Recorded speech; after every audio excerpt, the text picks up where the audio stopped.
अच्छा, तोहरे लाड़ प्यार से बिगड़ल बा। जवान लड़का हमेशा डांटे के ना चाहिए। अच्छा, तो उनकर आरती उतारी का?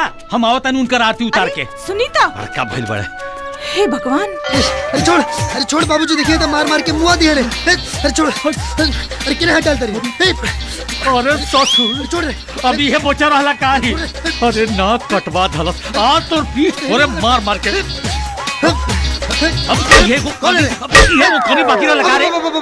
बाबूजी खेले का लड़की अकेले गई रे? लड़की कैसे लड़की? कौन लड़की? रात भर तो अकेले सुतल रही है। बाबू, बेटा होके बाप के औलाद पैदा करे के मत सिखावो, समझ ले? ई जौन खेला तू खेला तारिस ना, एकर हम प्रिंसिपल रह चुकल बानी। हाँ। अरे लड़की नहीं रही तो तोरा मुंह पर लाली कैसे लागल रे? आई चौकी कैसे हिलत रहे? अरे बाबूजी, सपना में। सपना में? तो सपना में ही लालू लागिल हा? ना, सपना में ना।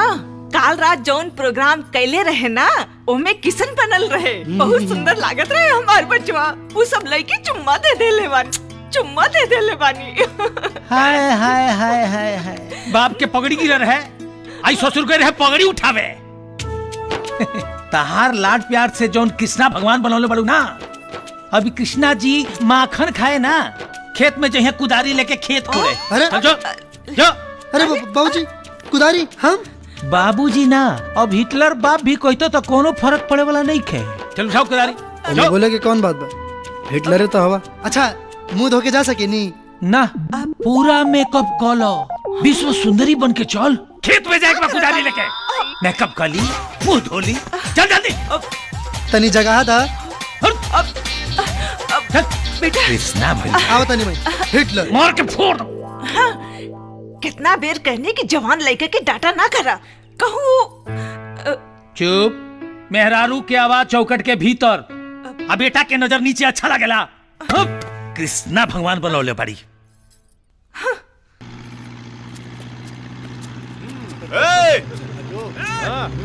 पूरा जोत दे। अरे जोत।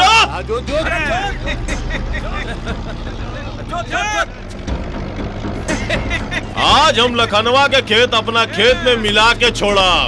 अरे जोत रे, चल जोत, पूरा जोत, यहाँ से वहां तक। चल आगे, मार राउंड, जोत दो पूरा। ए शिव कुमार, तू जानता रे खेत हमार बा, तो फिर तो ट्रैक्टर कहाँ चलता रे? हाँ, चारों तरफ देखा था तू, सब हमार है। अब बीच में तो हार बा, इस सब मिला के हम अपन मोहर लगाई। मोहर जबर होके ज्यादा अबर के जबरी मत दिखा। जोना दिन तोरा से जबर कोई मिली ना, तो यही कफन की चादर उड़ा दी। बुढ़ापा में दे कमजोर भइल बा, तेवर ना। अच्छा, बाप के रहते होकर औलाद पर केहू हाथ और आंख ना उठा सकी। अच्छा तो चल हाथ नहीं क्यों उठावत, तो लात तक खा सकत है ना। बाबूजी,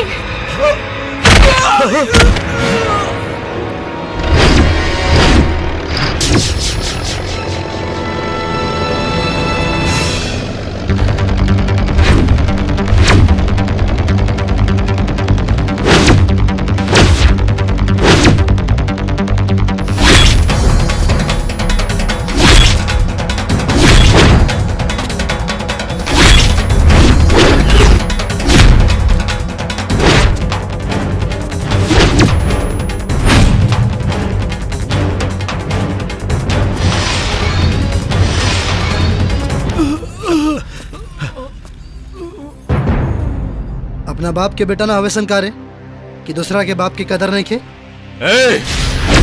सबके ठेकेदार बने की कोशिश मत कर, न तो मेड़ के जगह न तोरा के काट के गाड़ दे। बाप के दाढ़ी ना और बोका से यारी, गाड़े खातिर दम होके के चाहिए। एजा से भाग जा, ना तो ऐसा ठोके कि कोनो डॉक्टर भी ना जोड़ पाई। अब तो तू खलास। देखा क्या बड़ा सन, छोड़ दे करा के।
भैया भैया माफ कर दो भैया, गलती हो गई भैया।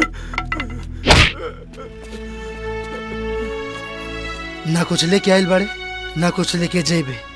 बुजुर्ग आदमी से माफी मांग के आशीर्वाद ले ले, टूटल मड़ई भी स्वर्ग लागे लागी। चल माफ कर दो, हमसे गलती हो गई, माफ कर दो, हमारे कब कबूल ना करो। जो माफ कर देनी तोरा के, जो भाग।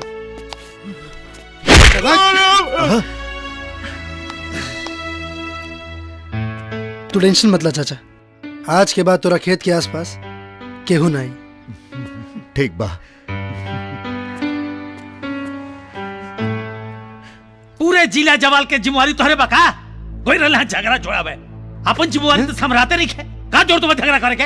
हाँ तो क्या करी, रवा जैसन खाली अपना आप के बारे में सोची। वो बूढ़ लाचार लाखन चाचा के मारत रहे लोग, हमका चुपचाप उजा खड़ा होके देखत रहती। और सुनी बाबूजी, जितना गुनाह कईल पाप होला ना, उतने खड़ा होके गुनाह के देखल भी पाप होला। ऐसन बा बेटा, ये दुनिया में बहुत लोग भूखे सुतता, तका कर बे घर के अनाज लेने के बाद बे दे दे, जरूरत पड़ला पर किडनियों बेच के दे दे। देखो करा दूल्हा करा। अंकल आई मीन चाचा, ये देखा रंगीला, यानी रंगीला के फोटो पेपर में छपल बा। और ये कृष्णा के पूरी गोपियां दीवानी, पूरी गांव की लड़कियां दीवाने वाले सन चाचा। बहुत अच्छा। अब बाबू आओ। हेने आओ। ओके। अतनी सामने देखो तो। ओके। हाँ अब झुक जा थोड़ा सा। ओके। हाँ, बस ऐसे ही झुका रही।